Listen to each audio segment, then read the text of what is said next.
Good morning, everybody. It's a pleasure to be here. I'm so honored to have been invited to participate in this inaugural Women's Forum at this quite auspicious time in this extraordinary country.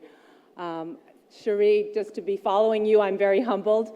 I've been able to cross paths with Cherie Blair many times over our careers in the past, and I'm just honored all the way across the ocean to be able to share the stage with her and listen to her inspirational words.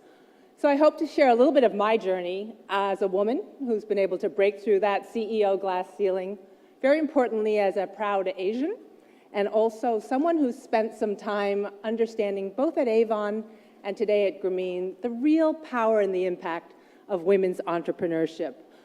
In my own personal journey, what you don't read in my bio are a couple of things. I am the proud daughter of Chinese immigrants. I grew up in a very traditional Asian household with all that comes with that, as I'm sure all of you know. Culturally, that mom and dad, my tiger mother. I'm also the product of a microloan, which most people don't know. My grandparents came from China, and when they got off the boat in America, they spoke not a word of English, had no money, they were clearly in poverty, and my grandmother, not my grandfather, was able to access a small microloan. There was no Grameen at the time, but she accessed a microloan. She knew how to cut hair, and so she started a little salon. One generation later, my father went to MIT. 2 generations later, two generations later, you can read my bio and my Wikipedia page, but it is all from that very, very important privilege of 2 generations ago, a hand up.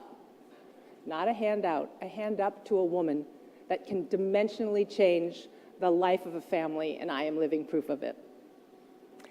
I'm also a huge, passionate woman about the power of women and the empowerment of the 500 million here and the billions around the world. One of my favorite statements was my friend Mukhtar Kent, the chairman and former CEO of Coca-Cola, when he said that the most powerful emerging market in the world is not a country. If it were a country, it would be right here where we're standing. But the most powerful emerging market in the world is not a country. The most powerful emerging market in the world is women. Yes, women are still disadvantaged. They are still underserved. They do not receive the same financial capital. In the United States, $1 out of $23. 4% of dollars going to entrepreneurship in the United States of America in 2016 went to women. 4%. Hard to believe. But when we look at healthcare, when we look at education, equal pay, it is 78 cents on a dollar for the same job in the United States of America. That is up 1 penny from 77 cents several years ago, but it is still 78 cents on a dollar. So to equalize this, like Cherie, I believe it is the world's biggest game changer. McKinsey actually did a report, and they said that closing this gender gap, this wage gap, this societal gap, would add $28 trillion to the world's GDP by 2025. $28 trillion. So it's mathematics, women, and then here it's just simple math. It's the only way for societal progress.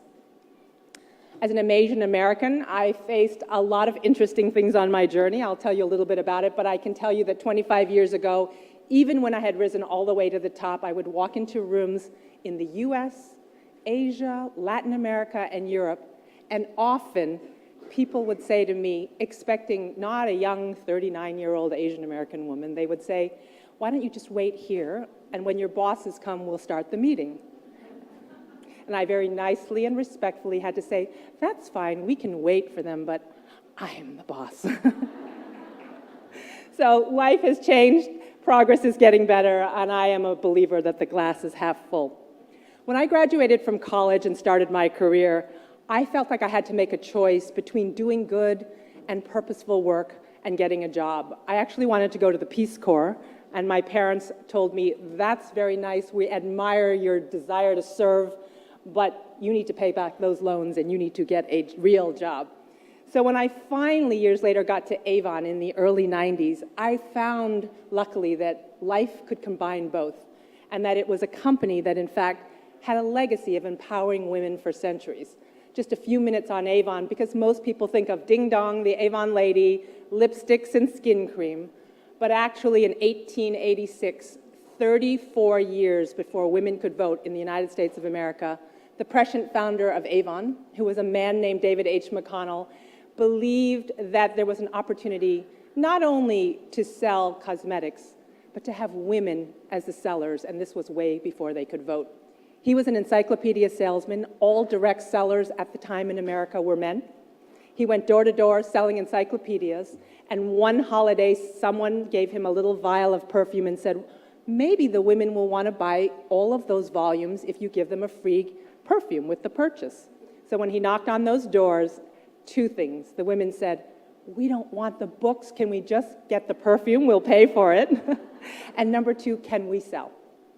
And so again, 34 years before the right to vote, he gave women the opportunity to earn economic income apart from their husbands. It was rather heretical at the time, many were against it, but therein began what was a revolution of women's economic independence. And so 140 countries later and 7 million Avon ladies later, that really was the legacy of the company. I had no idea I would become the CEO when I joined. There were no role models, there were no women in the Fortune 500 who were CEOs. But I do remember that I interviewed with, and now here is an industry of cosmetics where 95+% of the consumers were women and men were still leading the company. 8 CEOs, all men. But the CEO that I interviewed with for a middle management marketing job had a plaque behind his desk, and it had 4 footprints in the sand. And the first footprint was of a barefoot ape, and the second footprint was a barefoot man. The third footprint was a wingtip shoe, and the fourth footprint was a high-heeled pump. And the plaque said, the evolution of leadership, and this was in the early 90s. And I didn't even have the job yet, and I remember asking him, do you really believe that? That's quite a prescient and incredible plaque. And he said to me, you know, we sell cosmetics. All of our Avon ladies are out there all over the world. Someday we should be one of the first companies to have a woman CEO. I had no idea. I didn't even have the marketing job yet. But 6 years later, when I did get the job, after he had retired, a package came to my office, wrapped in paper with a big bow, and it was the plaque. And to this date, it sits behind my desk.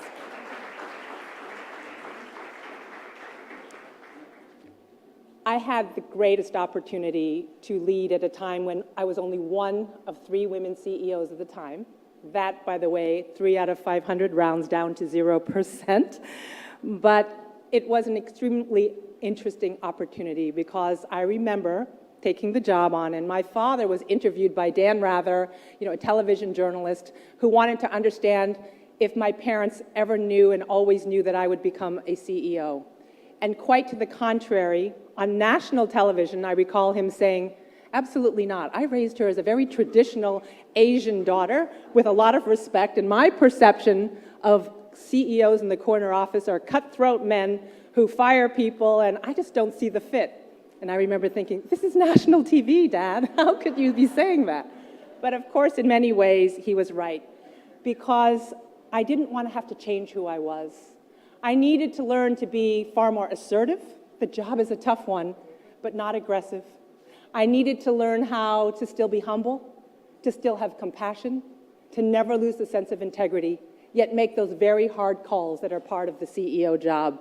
So it's really kind of balancing that, staying who I was, and yet being able to really operate and win in a man's world. But when you look at it today, there is progress. So again, when I was a CEO, there were 3 out of 500. Today, in the Fortune 500, there are 32 women. That rounds up now to 6%, which is better than 0, but that is 20 years, okay? 20 years later, not acceptable. It is still only 6%.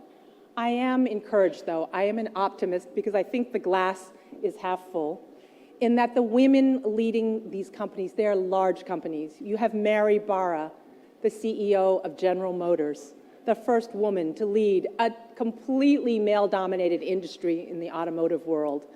You have Indra Nooyi at Pepsi. You have Ginny Rometty at IBM. And if you had asked me, even when I first became the CEO, if 3 out of the 4 accounting public major firms would be led by women, I would have said, not in my career, not in my lifetime, and that is true today. So while the ceiling is not shattered, I think there are some very big cracks, particularly when I look at the level below. When I grew up in the business, a woman was the head of HR. She was the head of public affairs, communications, and maybe marketing. But no women were in charge of the largest P&Ls, or the CFO, or the general counsel, or in those jobs that were readying you to walk into the CEO job. That's really different today. You've got Ruth Porat at Google, one of the most powerful CFOs who could run any company. And all of these jobs running major P&Ls are ripe with a very full pipeline. So I think the next 10 years are going to look very different than the last 10, and I am hugely encouraged. When you look at boards, 20 years ago, again, when I started and when I became CEO, it was less than 10% representation in the Fortune 500. 20 years later, it is almost 20%, double, but still glacial pace. Interesting because I'm on the board at Daimler, a European company, a wonderful, prestigious automotive manufacturer. And as you know, in Europe, the EU mandate, and then Angela Merkel's mandate in Germany of 30% of women on boards and in management has taken that glacial pace and seen an acceleration that I would have never believed had it not been for legislation. So I, who would have thought that perhaps that wasn't necessary, got to see and have seen firsthand not just women to check a box, but extraordinarily qualified women. This is a country that used to say only 10% of women are graduating as engineers, so how could we possibly fill the pipeline in management with 30%? And yet it's been done with qualified women, so there is hope. I know here in India, it's mandatory that all companies have one woman on the board. That is progress. It's a good start. It's not the end, because I can tell you from experience, having been the only woman on boards for many of my years, it's not enough. There is strength in numbers. So 1 is a start, 1 is not enough. But the gender gap is not just a gap in the boardroom or in the C-suite. It really still permeates, unfortunately, so many levels of society. I have spent the last 4 years at Grameen. I had the unbelievable opportunity to be on a panel, maybe in 2007, I think, with Muhammad Yunus and several other CEOs, and I was inspired by the work that he and the Grameen Bank had done in Bangladesh to really literally help take that country out and up of poverty by eliminating half of the poverty through the empowerment of half of the country's population.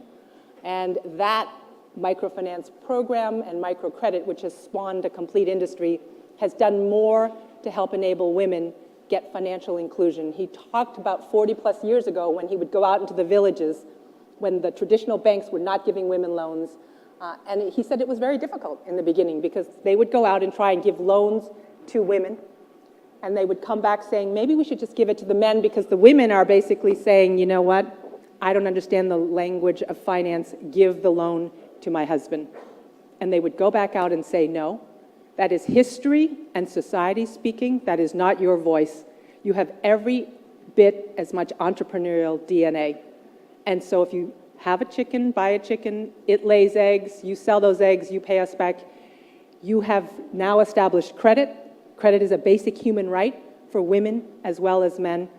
And that, in fact, has spawned great progress, not only in Bangladesh, but all around the world. Many thought it wasn't possible to have microfinance be successful in the United States.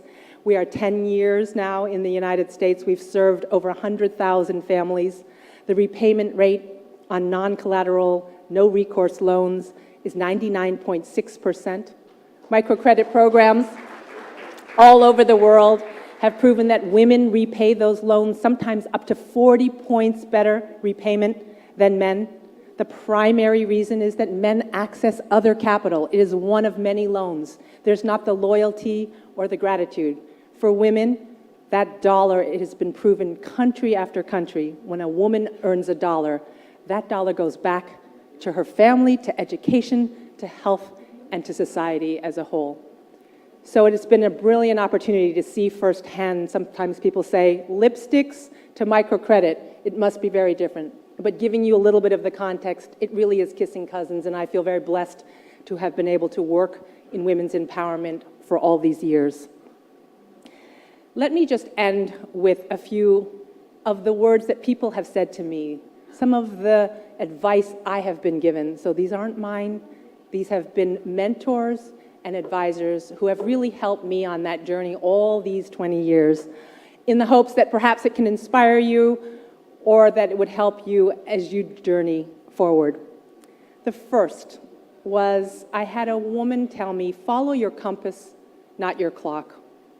When you listen to my bio or you read it, it sounds like everything was straight up the trajectory and I got that CEO job at a very young age. But actually, 2 years before I became the CEO, I was promised the job, and the board took a different direction. They decided that at 38 years old, I wasn't ready because I hadn't been a CEO, but how can you be a CEO if no one gives you the chance?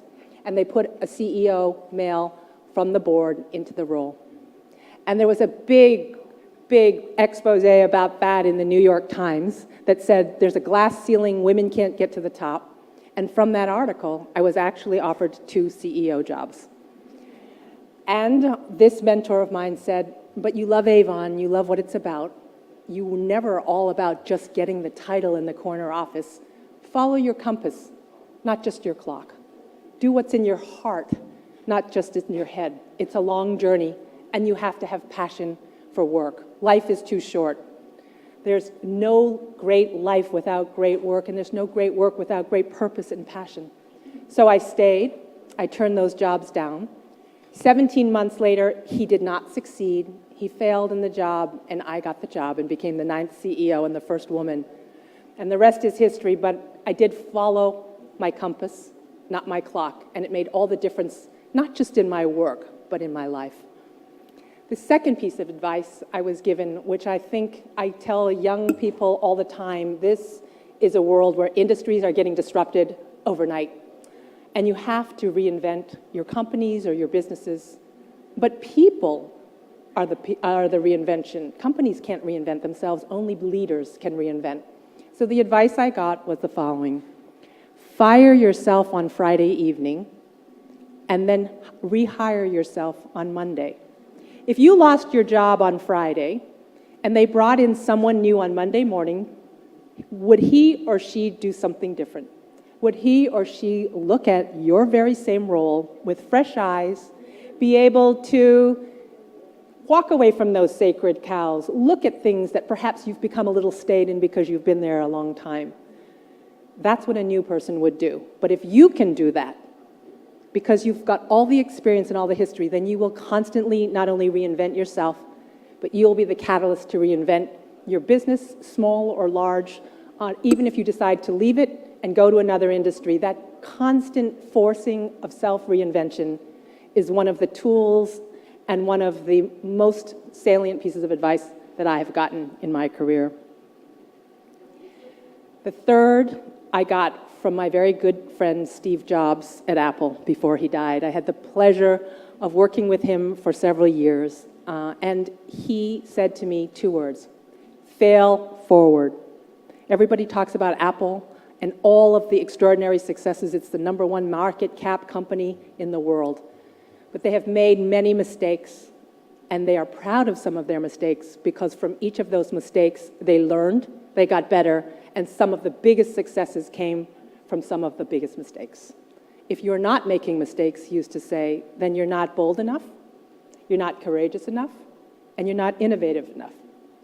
If you make the same mistake twice, or don't use that as a learning opportunity for your whole team and your whole company, then shame on you. But if you make a mistake and can learn from it, the biggest successes will follow. So fail forward. Fourth piece of advice, do good, not just do well. That it's a long journey. It's not just about profits and shareholders in business. Yes, they are important, but they are only one constituent. If you can find work that has purpose, if you can find work and do good at the same time in the company or on the side, we can't wait for government. We as individual leaders have to take the reins and have to make a difference socially as well as business-wise. So make sure you do good as well as do well. And then finally, last but not least, be the first, but never be the last. People used to say to me, it's wonderful that you've been the first woman in your family to make it that far, or you're the first Asian American to become a CEO in the Fortune 500. But I always say to myself, so what good would that be if I was the last?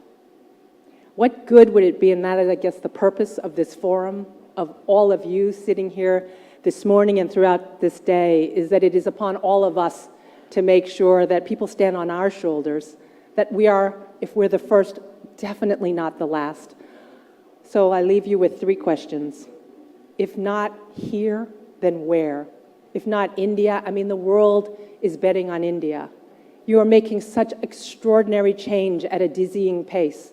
So on this issue of powering the 500 million, on all of these issues that still remain in terms of women's empowerment, fix it here. You can do it faster than anybody else. If not here in India, then where? If not when? If not now, when? I don't want to see my daughter or your daughters or our granddaughters have to deal with the same things. As each of us walk out of here, it's just in the little actions. Every time you hire somebody, every time you promote somebody, are you paying that woman the same amount as the men in your companies, big or small? And in those little actions of every single one of us, that is where progress comes. We don't need laws, but we need to walk out of here. It's absolutely unacceptable, and the time is now. So if not now, then when? And finally, if not us, then who? Thank you very much. Thank you.